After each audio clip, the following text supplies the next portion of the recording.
December 5th, 1941, 40 kilometers from Moscow. A panzer commander stood beside his Tiger, breath freezing midair. The engine, Germany's finest machine, wouldn't turn. Around him, 100 tanks sat silent, dead steel in a white grave. Behind them, the road stretched 2,000 kilometers back to Berlin. Ahead, the spires of the Kremlin shimmered through the snow like a mirage. They had conquered France in 6 weeks, Poland in 27 days. Now, 6 months into Russia, they couldn't move 10 meters. The commander looked east, toward the endless white. And for the first time, he understood. This war would not be won. The morning air was so cold it cracked, minus 40 degrees Celsius. Metal became brittle as glass. Oil turned to paste. Fingers froze to rifle triggers in seconds. Inside the command tent, maps were spread across a folding table. Red arrows pointing east, blue circles marking encirclements. Everything looked perfect on paper.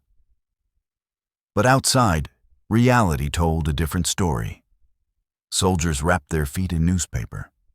They burned furniture from abandoned villages just to feel their hands again. The wounded died not from their injuries, but from the cold that followed.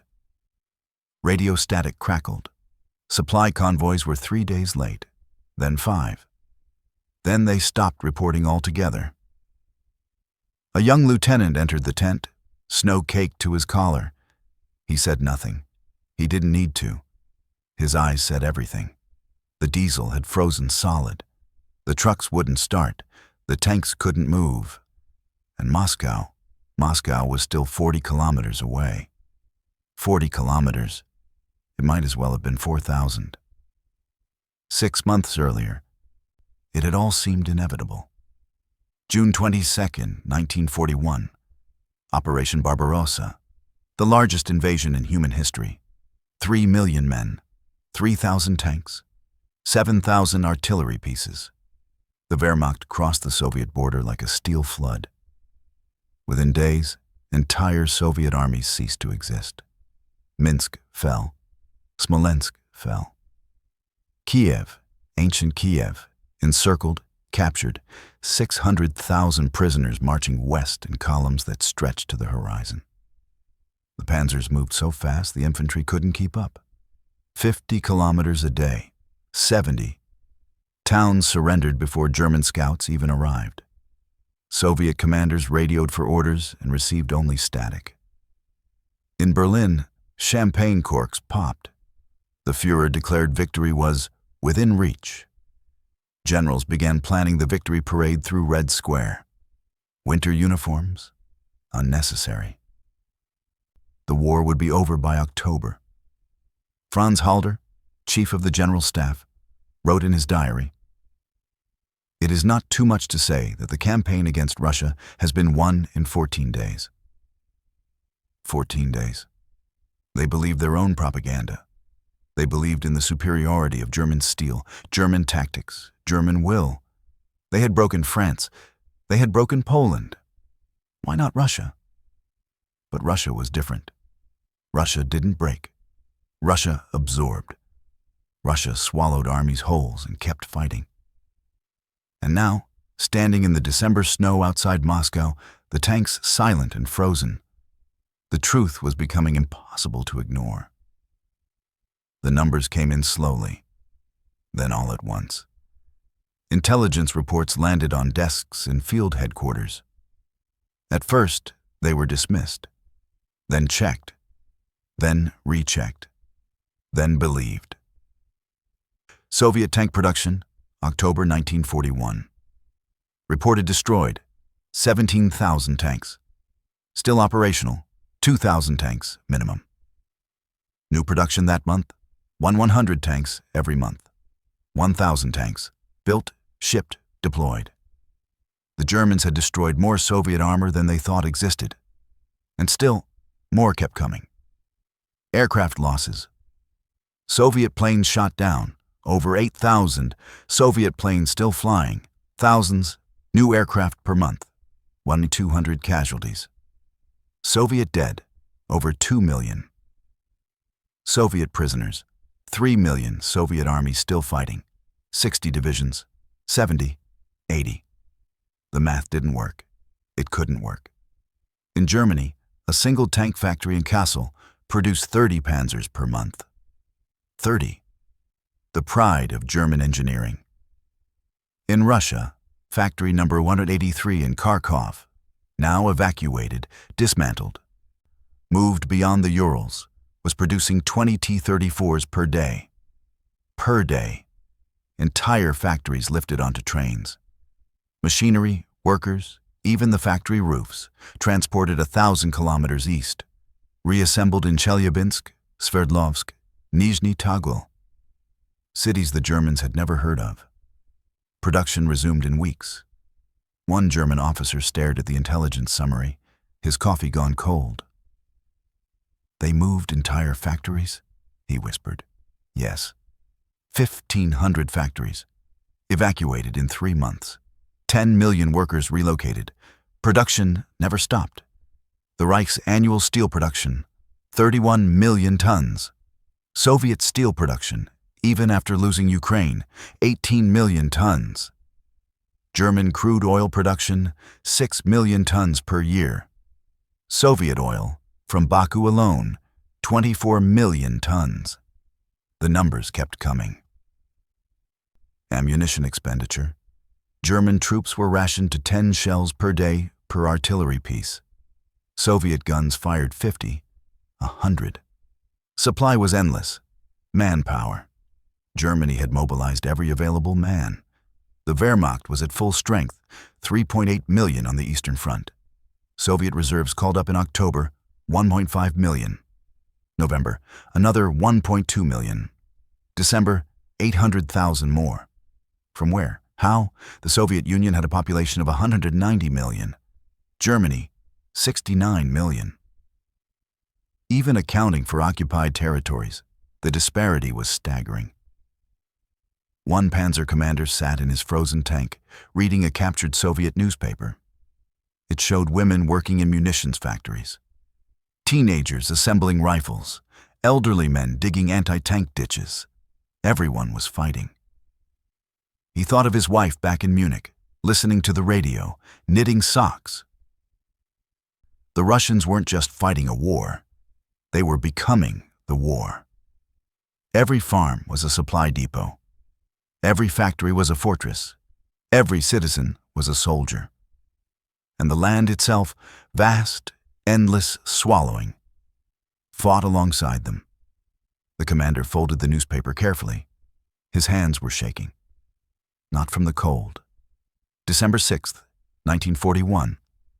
One day after the advance died, General Heinz Guderian, architect of Blitzkrieg, master of armored warfare, stood in his command post south of Moscow.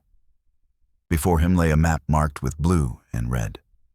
Blue for German positions, red for Soviet. 6 months ago, the map had been mostly blue. Now the red was everywhere, and growing. His chief of staff entered, saluted stiffly. "Herr General, the latest reconnaissance." Guderian didn't look up. "Tell me." Fresh Soviet divisions identified. 39th Army, 1st Shock Army, 10th Army, all from Siberia, full strength, winter equipped. Guderian's jaw tightened. How many men? Estimated 500,000, with tank support. From where? The Far East, sir. Transferred west by rail. Guderian finally looked up. The Japanese border? Undefended, sir. Intelligence suggests a non-aggression understanding. The general was silent for a long moment. While Germany had bled itself white trying to break Moscow, Stalin had been holding entire armies in reserve. Armies Germany didn't know existed. Fresh, rested, trained for winter warfare. German soldiers wrapped in frozen blankets, starving, equipment failing. Soviet soldiers in quilted jackets, felt boots, fur hats, fighting in their own winter. Guderian walked to the window. Outside, his panzers sat motionless, covered in snow like monuments, tomb markers. "We cannot advance," he said quietly. "We cannot hold, and now we cannot retreat." The chief of staff said nothing. "Do you know what this means?" Guderian turned. His face was gray, aged 20 years and 6 months. "It means the war is not won." He paused. "It means the war cannot be won. Not might be lost, cannot be won." The distinction was everything. Further north, near Leningrad, another realization was taking shape. A battalion commander named Victor Strauss watched his men dig into frozen earth with pickaxes. The ground was like concrete. Every meter took an hour. Men collapsed from exhaustion.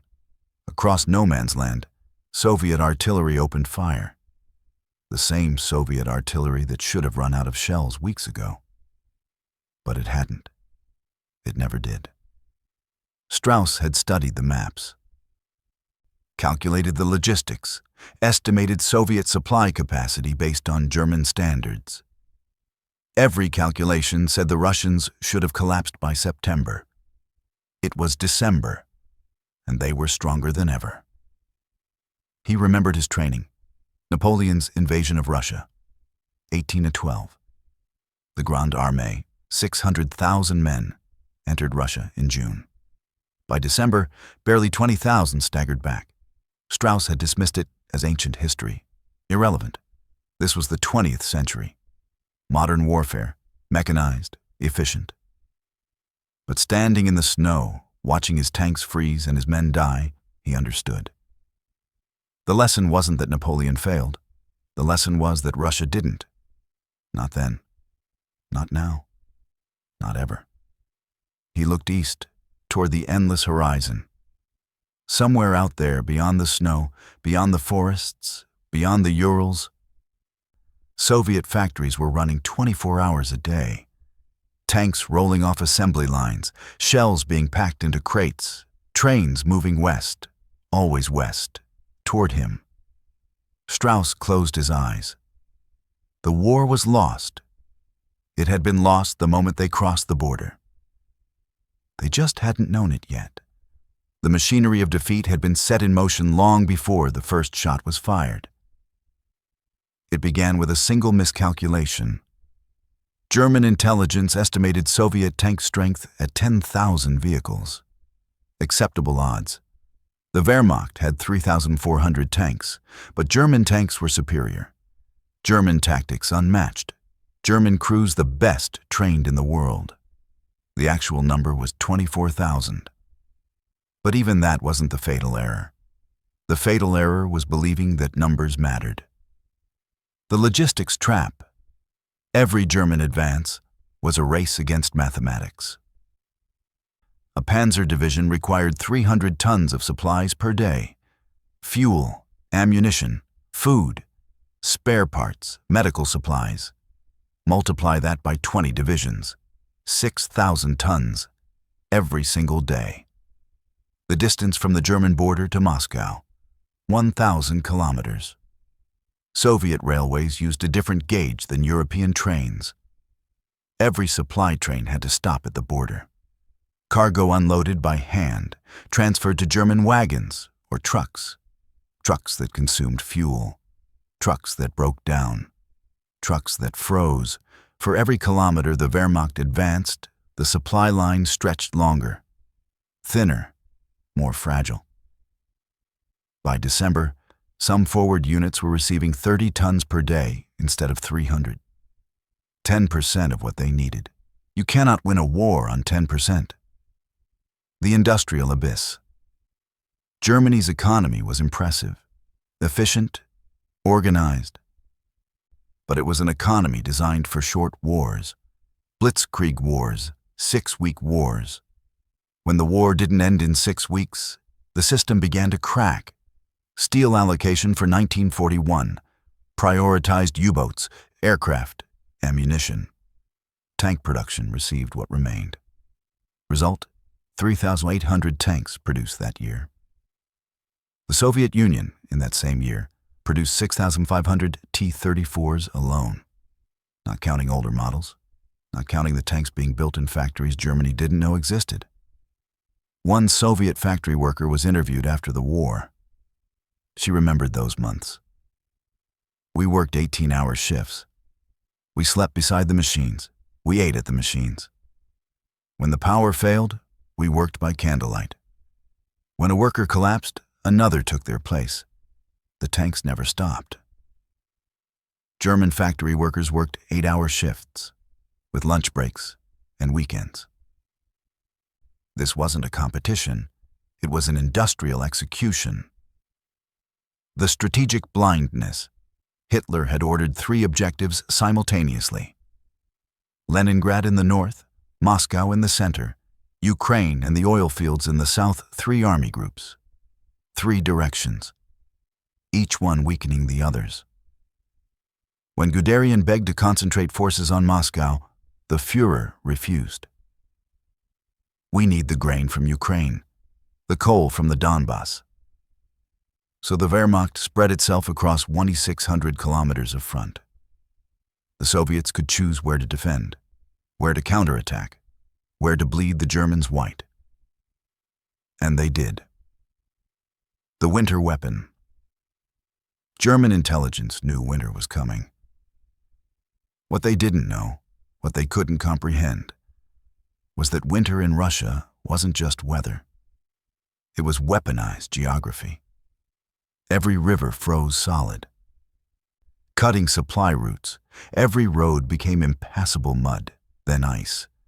Every forest became an ambush zone. German soldiers wore wool uniforms designed for France, leather boots that froze solid. No winter coats, no antifreeze. Soviet soldiers had quilted Telegrika jackets. Valenki felt boots, fur ushankas, weapons designed to function at 40 degrees C. The Wehrmacht was fighting 2 enemies, the Red Army and the Russian winter, and both were winning. In Berlin, the Reich Ministry of Armaments finally understood. This wasn't a war that could be won with superior tactics. This was a war of mathematics, production, endurance, and Germany was losing every equation. December 8th, 1941. The order came down from Berlin. Hold all positions. Retreat is forbidden. But holding required ammunition they didn't have. Food that never arrived. Reinforcements that didn't exist. The counteroffensive began that morning. Soviet forces, fresh, winter-equipped, outnumbering the Germans 2-1, struck along the entire Moscow front. North, south, center. The Germans fell back, not in organized retreat, in chaos. Vehicles abandoned, weapons left in snowdrifts. Entire companies disappeared overnight. By January, the Wehrmacht had been pushed back 200 kilometers, the furthest retreat in German military history. 100,000 casualties in 6 weeks. Not from combat alone, from frostbite, from starvation, from cold so severe that men simply lay down in the snow and didn't rise. In April 1942, when the spring thaw came, the fields outside Moscow revealed their secrets. Frozen German soldiers still in firing positions. Tanks buried to their turrets. Supply depots that never reached the front. Letters home, undelivered, scattered across the mud. One letter was recovered by Soviet forces, written by a Panzer commander on December 4th, 1941. It was never sent. The last line read, "We have conquered half of Russia, but Russia has conquered all of us." The war would continue for 3 more years, 3 brutal, grinding years. But the outcome was decided in those frozen days outside Moscow. The moment the engines wouldn't start. The moment the supplies didn't arrive. The moment German soldiers looked east and understood what lay before them. Not an enemy that could be defeated, but a vastness that could not be conquered. History remembers Stalingrad. History remembers Kursk. History remembers Berlin. But the war was lost outside Moscow. Lost not in a single battle, not in a catastrophic defeat, lost in the silent realization that victory was impossible, that the land was too vast, the people too many, the winter too brutal, the factories too distant, the resolve too strong. Lost in the moment, a tank commander stood beside his frozen Panzer and understood. Russia would never end, and neither would this war, not until Germany itself ended. The snow continued to fall, covering the tanks, covering the dead, covering the dream of conquest. By spring, it would melt. But the truth would remain. In war, even perfect victories conceal your defeat. And sometimes, the greatest battles are won not by fighting, but by simply refusing to fall.